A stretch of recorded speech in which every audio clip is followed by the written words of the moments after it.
Hi everyone, I'm Praying Medic, and this is my QAnon proofs video. I put this thread together on Twitter to give people some idea of the kind of posts that QAnon puts out, and we're going to compare some of Q's posts with news articles and some tweets from different people on Twitter. And that will give us the ability to compare and analyze whether Q's claims are true. For those of you who like to study Q on your own, I do recommend doing your own research. You can find Q posts on qanon.pub. There are also many other mirror sites if that one ever causes problems. I've done my best to research Q posts, relevant articles, and Twitter posts for accuracy. In preparing this thread in this video, I actually discarded a lot of posts that other people claimed were proofs because when I looked at them a little bit closer, I found that the claims by the people who posted them were actually incorrect. So I've done my best in this video to give proofs that I think will stand up to pretty close scrutiny.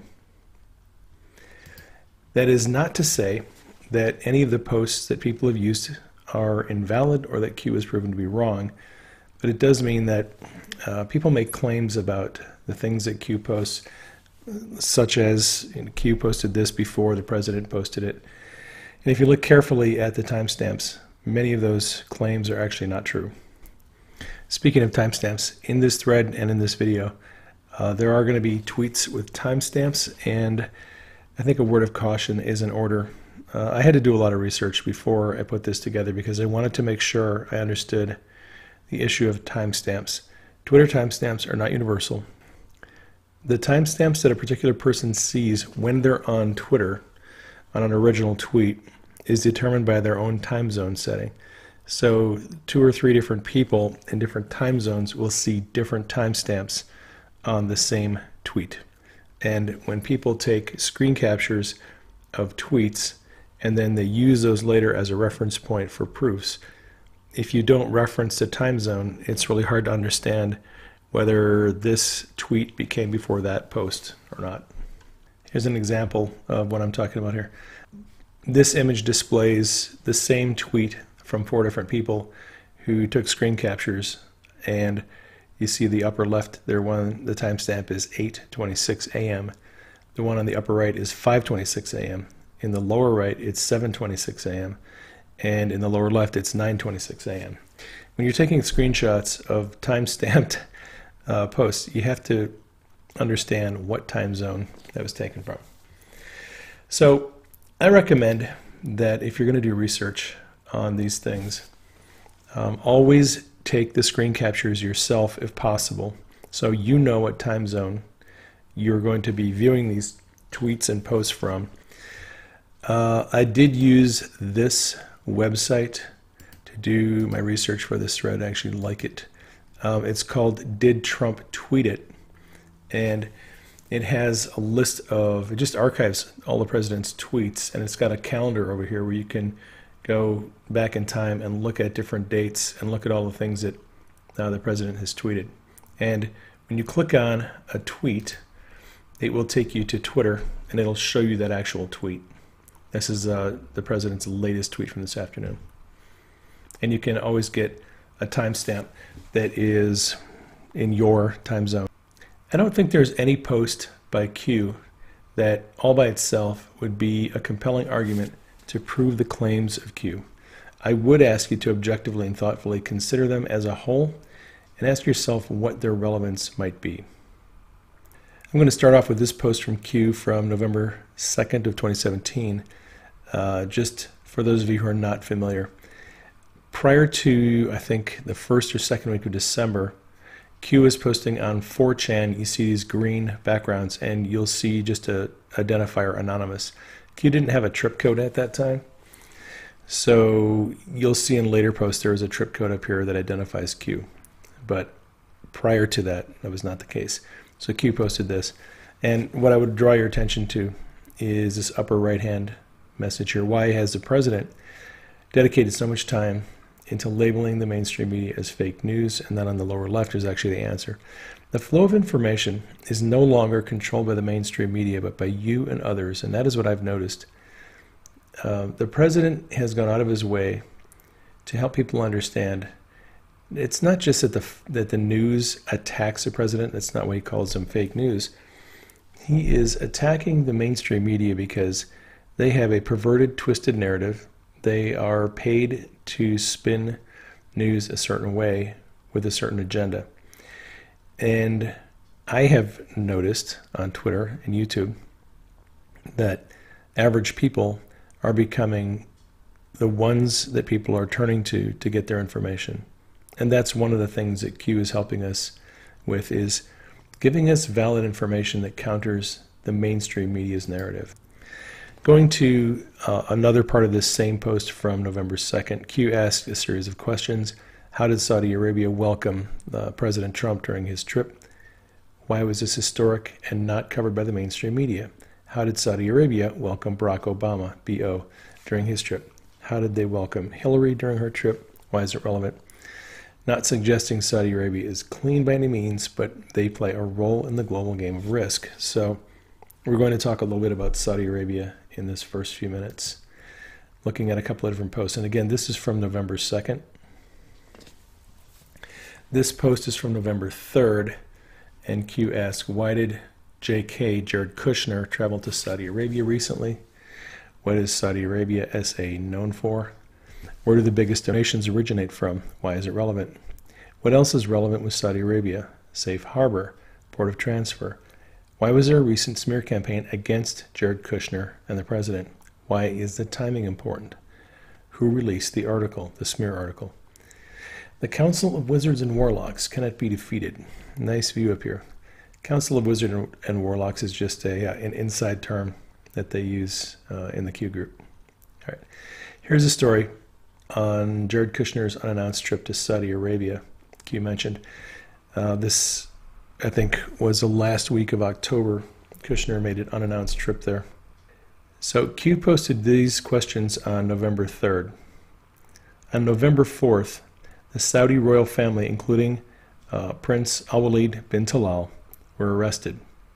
Bin Talal was known to have been a longtime donor to U.S. politicians.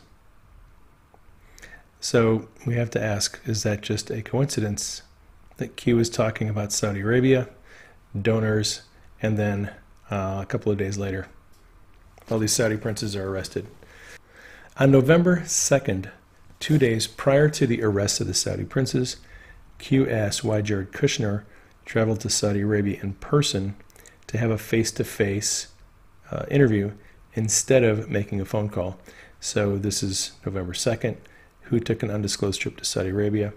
What was the purpose of that versus a phone call? It was disclosed 4 months later in a news story broken by The Intercept that Jared Kushner went to Saudi Arabia to talk to Mohammed bin Salman and gave him intelligence about the people in the royal family who were plotting against him, trying to overthrow him. And this is an article where bin Salman basically boasted he had Jared Kushner in his back pocket. On November 4th, the day of the arrests, Q asks about the law regarding political detainees in Saudi Arabia. What are the laws in Saudi Arabia versus U.S. charged criminals? What information might be gained by these detainees? What force is actively deployed in Saudi Arabia? Again, this is November 4th, the day of the arrests. Weeks later, this article is from the Daily Mail UK. It's an exclusive article from November 22nd, which discloses that American mercenaries had been deployed to assist in the detention and questioning of the Saudi princes. Why did Q suggest that there were forces deployed in Saudi Arabia that might be helping the Saudis gain information? On November 8th, 2017, the president tweeted out this picture of members of his staff on Air Force One. And if you go to the source code on this particular picture, you'll find something interesting. And I'm going to do that right now for you. So let me click on this link. And we will go to the original tweet on the president's Twitter page. Here you go. This is the original tweet. And I'm going to click on the image. Now, if you right-click on the image and click Inspect, this is what you'll see. It opens a window over on the right-hand side that gives you the source code for the image. And in this highlighted area here, you can see the source code. And I'm just going to read the file name here for you in this. Let me zoom in a little bit so you can see it. I'll actually show you some better images here in a second, but as long as we're live here, I can show you. The image file name is DOITQ-JAAOWSQ.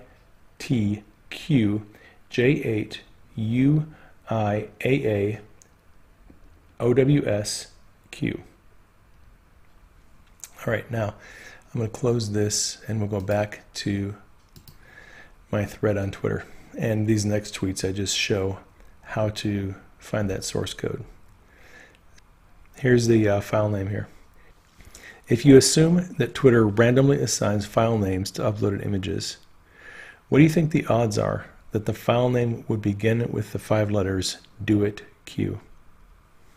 Because those are the first 5 letters of this file name. Here's something else to think about. If you draw a circle and connect the thumbs of the people in the picture, it forms a shape of a Q.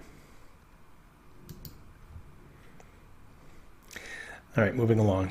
January 7th, 2018, Q posted this, and I'd like to focus on the Fire and Fury reference. That same day, on January 7th, WikiLeaks posted this, full text of controversial book on Trump, Fire and Fury by Michael Wolff, leaks to the internet, and here's a link to a file, which is basically a pirated copy of the book. The interesting thing about that file is if you go to chapter 6, this is the title page, At Home, but the letter O is replaced with the letter Q. Same thing in chapter 10. If you go to chapter 10, on the chapter Goldman, the O is replaced with the letter Q. Q asked, do you believe in coincidences? 2 Q chapters. On December 22nd, 2017, one of the Anons who chats with Q expressed some frustration about the space program and how it had been neglected by past presidents. I'm from SoCal. Everybody worked their ass off to win in space. So many people made a lot of money in the 70s and 80s. It was a dream to make your country the greatest on earth. So many dreams destroyed, a fountain of talent squashed and sold out. It really hurts. We really cried when we watched each shuttle launch and we knew we did that. Q responded, the space program is coming back in a big way. Space is critical to our national security. It was terminated for a specific reason. Godspeed, Patriot. Now, this was in December of last year. In June of this year, the president just announced his plans for what is essentially going to be a 6th branch of the military, what he calls Space Force. I don't think anyone saw that coming. On November 14th, 2017, last year, Q responded to suggestions that Jeff Sessions should appoint a 2nd special counsel to handle allegations of corruption inside the FBI and DOJ. This debate has been going on for a long time, over a year. Q responded, and I took out snippets from this. It's a very long post. How do you capture a dangerous animal? Do you attack it from the front? Who do you trust to keep secrets? How do you prevent leaks? Who do you trust to complete the mission? How do you prevent warnings being sent? So here, Q is suggesting that there are issues with doing something the conventional way in Washington, D.C. What show is being put on by the president since Sessions' confirmation? Why was Sessions' confirmation challenged so heavily? Why was Rod Rosenstein's confirmation smooth and easy? What was the vote count in the Senate confirmation for Rosenstein? Why did Sessions recuse himself? Nothing is as it appears. What was the D.C. vote breakdown between Trump and Clinton? Hillary won 90% of the vote in D.C. What's the nickname for D.C.? The swamp. Why would sealed indictments be outside of D.C. jurisdiction? What purpose would this serve? Why are judicial appointments being rapidly completed? Who can you trust? Have faith, patriots. Q.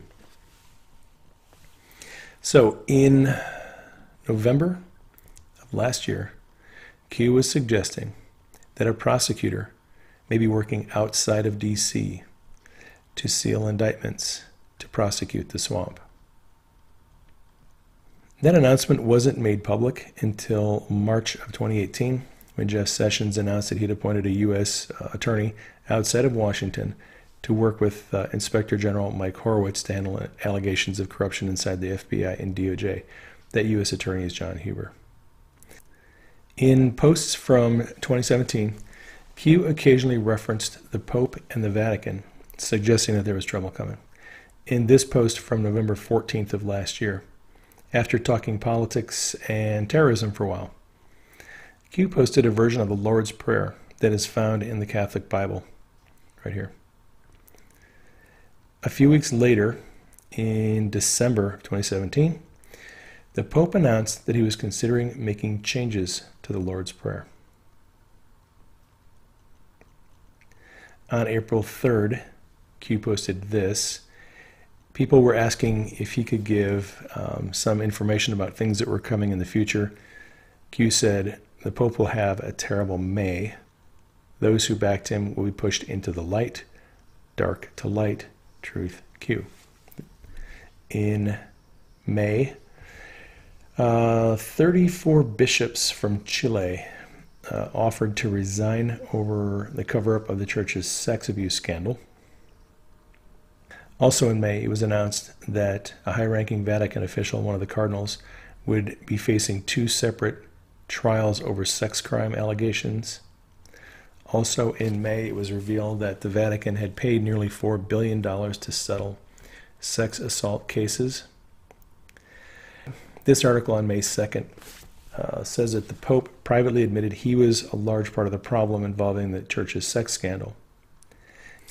And in this article, also published in May, the Pope admitted that he was thinking about retiring.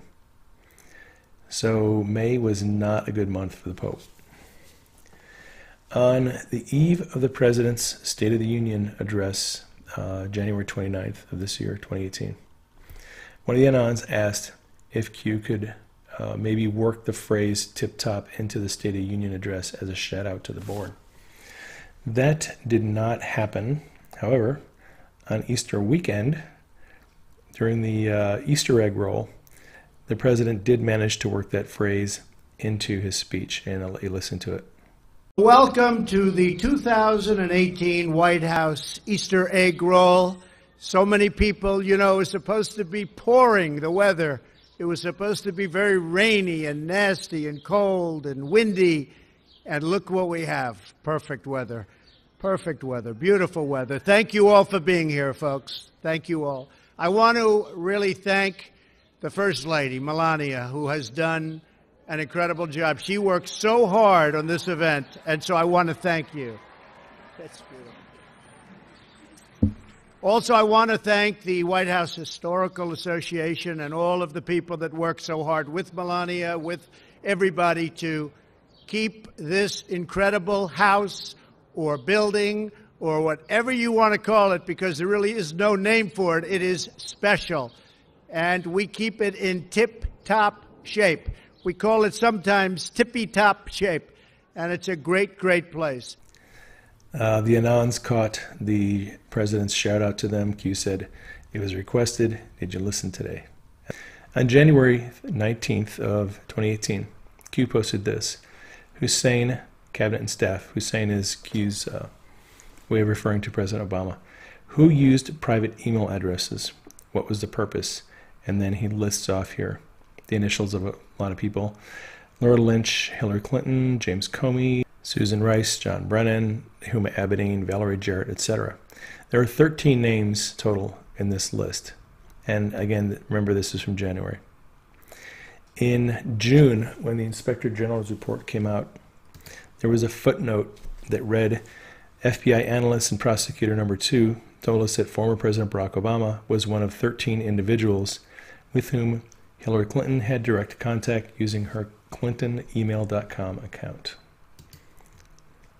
As long as we're on the subject of the Inspector General's report, Q posted this on the evening before the Inspector General's report was released. He said that there were several different versions of the Inspector General report. There was the original unredacted report, which the President had, the modified unredacted report, Rosenstein's version, the modified redacted report, and there were also summary notes. Q said version 3 would be released the following day. That was the modified redacted report. Well, members of Congress agreed with Q a day or two after the Inspector General's report was released and people had a chance to look at it. Andy Biggs, Mark DeSantis, I think Mark Meadows, and a number of other members of Congress wrote letters to the DOJ asking for all the draft versions of the Inspector General's report to be made available to them. Q said this on April 27th. Peter Strzok, Deputy Assistant Director of the Counterintelligence for the FBI, cooperating witness, power is removed. None of this was really known at the time. There was a lot of speculation about what was happening with Peter Strzok, Bill Priestap, Lisa Page. On June 16th, 2018, so about 6 weeks later, Strzok's attorney confirmed to Bob Goodlatte that Strzok was a cooperating witness. He wrote here, Special Agent Strzok, who has been fully cooperative with the DOJ Office of Inspector General, intends to voluntarily appear and testify before your committee. On June 27th, Peter Strzok testified in a closed congressional hearing. That morning, this is at 10:30 in the morning when the hearing was still going on, Q posted this, and I just want to draw your attention to a couple of passages here. On the left-hand side, you'll see the one that's outlined in red. Peter Strzok, I decline to answer that question on advice from counsel. Over on the right, Peter Strzok, on advice of counsel, I decline to answer that question. And then the one below it, Peter Strzok, because of the ongoing investigation, such answers may violate the security of such investigations.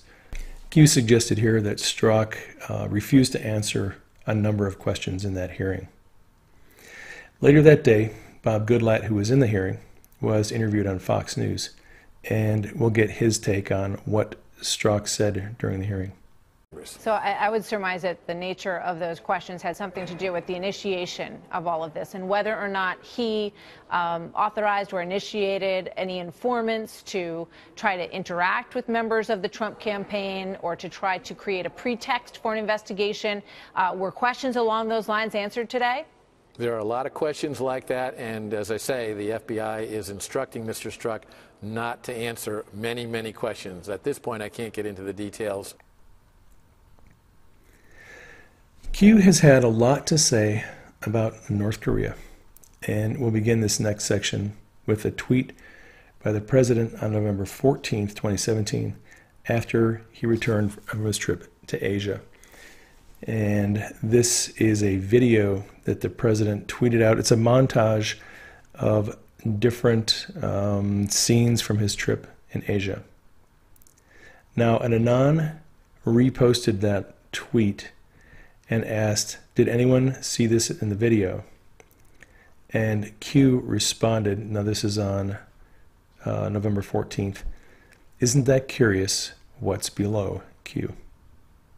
One of the Anons took a guess. North Korea, NK. Okay, we're going to skip ahead to March. In the first week of March of 2018, Q began posting about North Korea again. One of the Anons posted this picture with Kim Jong-un. And Q said, water. Why is this event big? What does it signify? Why is North Korea out of the news as the world turns? Q. This was on March 5th. One of the Anons responded to Q. Did we decide that this was North Korea when Q asked what was below? Q said, do you think the Asia Live original post was for nothing? Q, so I'm guessing he said, yeah, it was North Korea. On the 7th of March, after a South Korean envoy visited Pyongyang, North Korea said it was willing to discuss denuclearization with South Korea and the U.S., and people began to speculate that the president might actually meet with Kim Jong-un. So the Anon posted this. Okay, here we go, Anons. Wow, huge. North Korea might meet with 45 mega. Q dropped this little bomb on them. He already did. Think back, North Korea picks. Everything has meaning. This will break the mainstream media. Q. So Q then reposted this, the picture that the president tweeted out, the video. And Q said, thank you, Kim. Deal made. Clowns out. Strings cut. We took control. I ran next. Q. Clowns is a reference to Clowns in America. It's a euphemism that some people use for the CIA. And Q has suggested that the president somehow got rid of rogue agents that had been causing trouble in North Korea, which allowed a deal to be made. When the Anons asked when and where Trump met with Kim, Q said this, think Forbidden City. POTUS never crossed the line, ground. Don't glorify us, we work for you, promises made, promises kept. Q. So Q was basically saying that when the president visited the Forbidden City with President Xi, somehow President Xi got Kim Jong-un into that meeting, and they talked, and they made some kind of a deal for denuclearization, which is interesting because the media pundits were giving the Trump-Kim summit zero chance of succeeding. There was a lot of negative press about that, people saying it wasn't going to work, Kim would never get up his rockets. And imagine their surprise when Trump and Kim sat down very quickly, signed an agreement, and Trump actually left the summit a little bit early because he had business all taken care of. On June 3rd, Q posted this, boom, boom, boom, week to remember, dark to light, blackout necessary. On June 12th, Q reposted this original post from June 3rd and added this, number 100, dark to light, 107 marker, and then there's a link to a YouTube video. And then asked, do you believe in coincidences? Now, this is a link to the video. I think this has copyright issues, so I can't include it in this video. Okay, about 5 hours later, at 2:23 in the afternoon, the same day, the president tweeted a link to the very same video. At the 1:07 mark, the narrator says something to the effect of when darkness turns to light.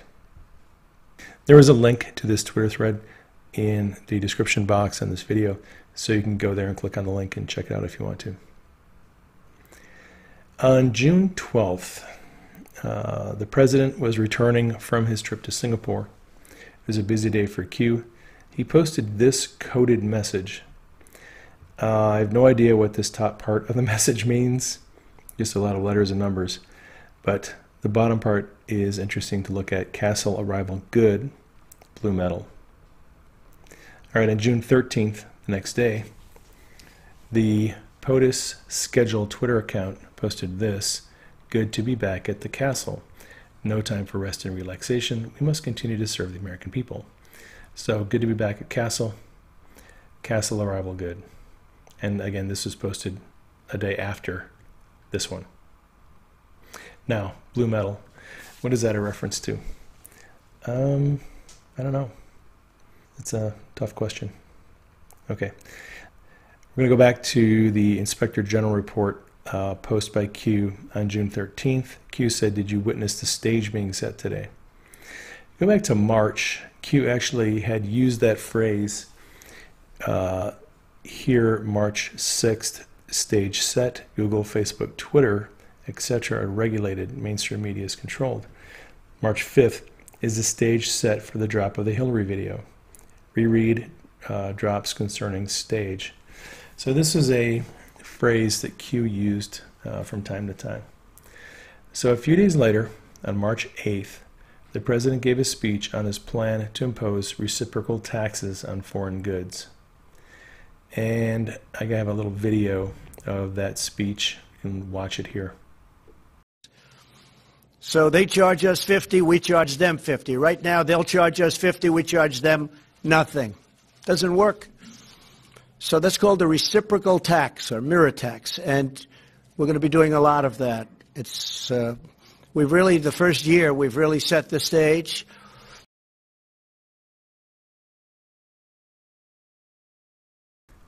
On February 18th, Q posted this scripture verse, "For I know the plans I have for you, declares the Lord, plans to prosper you and not to harm you, plans to give you a hope and a future." Q posted protect 6/14/46, that's the president's date of birth, and then posted that again. On the next day, February 19th, a driver in the press motorcade was detained when a handgun was found in his personal baggage. On January 21st, Q wrote, "The flood is coming." Emails, videos, audio, pics, etc. FBI accidentally deletes texts. No such agency accidentally releases it all. Shall we play a game? Q. And the context here is the Department of Justice said that the FBI had accidentally deleted a bunch of emails between Peter Strzok, Lisa Page, and Andrew McCabe. And I would draw your attention to the line, "The flood is coming." 4 months later, in this article titled, "The Flood is Coming," it was revealed that in an email with the subject line, "The flood is coming," Andrew McCabe discussed the Steele dossier with CNN. On December 18th, 2017, Q posted this. Q has a peculiar way of naming people. Senator John McCain is often referred to as no name, or we don't say his name. Andrew McCabe, who was the second in charge of the FBI, is often referred to as number 2. So we have this post, term number 2, 19Y. About 3 months later, on March 16th, Fox News reported that Andrew McCabe and 19 other FBI employees had been terminated. So if you go back, terminate, number 2, McCabe, 19 other employees, yes.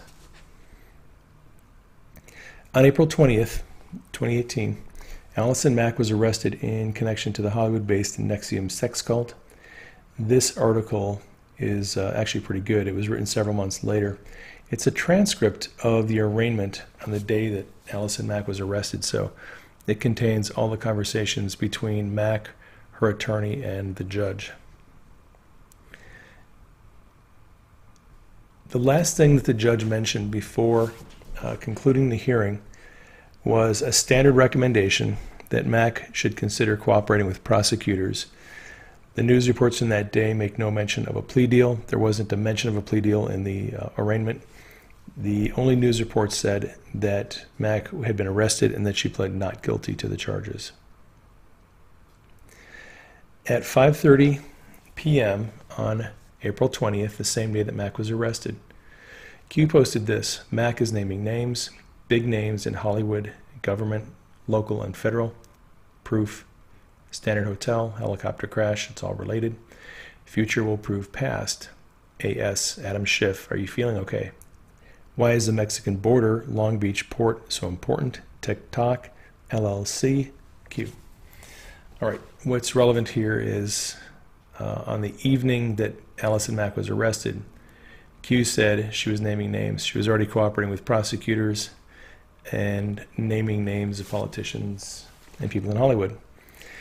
When you do a search on the internet for articles about Allison Mack, they fall into 2 categories.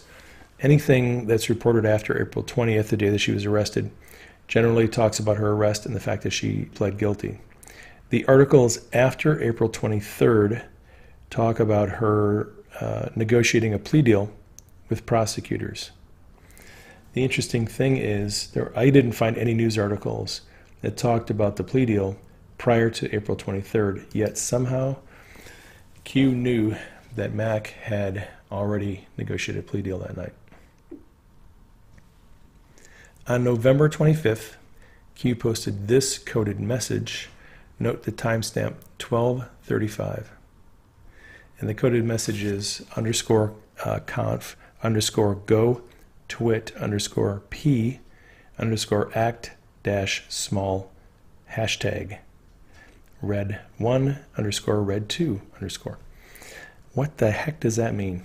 Well, here is my decode for that. Conf is confirmed. Go. Twit is Twitter. Large P usually refers to POTUS or the president in Q's posts. So we have act would be account. Small hashtag would be the subject matter. So my decode on this would be confirmed go, Twitter POTUS account, subject matter small with the hashtag. All right, 12:35, Q posted this. At 12:40, exactly 5 minutes later, the president posted this tweet, and it has the hashtag small in it 3 times. 1, 2, 3. On December 12th, 2017, Q posted this picture. It says, "Merry Christmas, Q." And it looks like it is a White House stationery with the president's, I think that's a Mont Blanc pen that the president carries. And note the time. This was posted at 15:03 or 3:03 in the afternoon. Exactly 10 minutes later, at 3:13, the president tweeted this: "Happy Hanukkah." You can see the timestamp down there on the bottom, 3:13 p.m., December 12th. On December 18th, 2017, Q posted this, and I would draw your attention on the left-hand side here to the phrase, "Shall we play a game?" This is a quote from the film War Games, which is a movie about a hacker who nearly caused nuclear war. On the lower right, Splash and Fox 3. Splash is a military term used in the Air Force and Navy when a target is shot down. Fox 1, Fox 2, and Fox 3 are all references to firing different types of missiles. And then on the top part on the right, Q says, "Learn double meanings." Again, this is from December 18th. On January 7th, 2018, Q posted this: DEFCON 1, 4/10/20, Fire and Fury, 9, States of Class ready to go live, 34, Commands live, codes Command Action, non-nuclear, brackets 1, OWL, brackets 1, Q. DEFCON 1, interesting. So 9 minutes later, Q posted this, again, capital P, underscore, PERS, colon, brackets 1, confirmed. There's this coded message, Forgotten Country, Sky Fortress engaged, Q. What is a Sky Fortress? Does it have anything to do with DEFCON 1?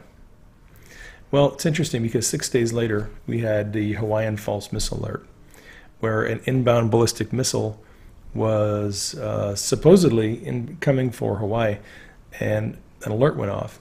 It was later said to be officially a false missile alert. The question is, was it really? Speaking of missiles, on April 13th, 2018, which was the eve of the airstrike on Syria in response to chemical weapons use, Q posted this, and this was at 7:07 in the evening. That's Arizona time. Trust POTUS, Sparrow Red, missiles only, intel is good, Q. And then a few hours later, Q posted this, night number 4, increase in chatter, authorization or auth, B19-2, Sparrow Red, prevent at all costs, good, Castle Online, Q.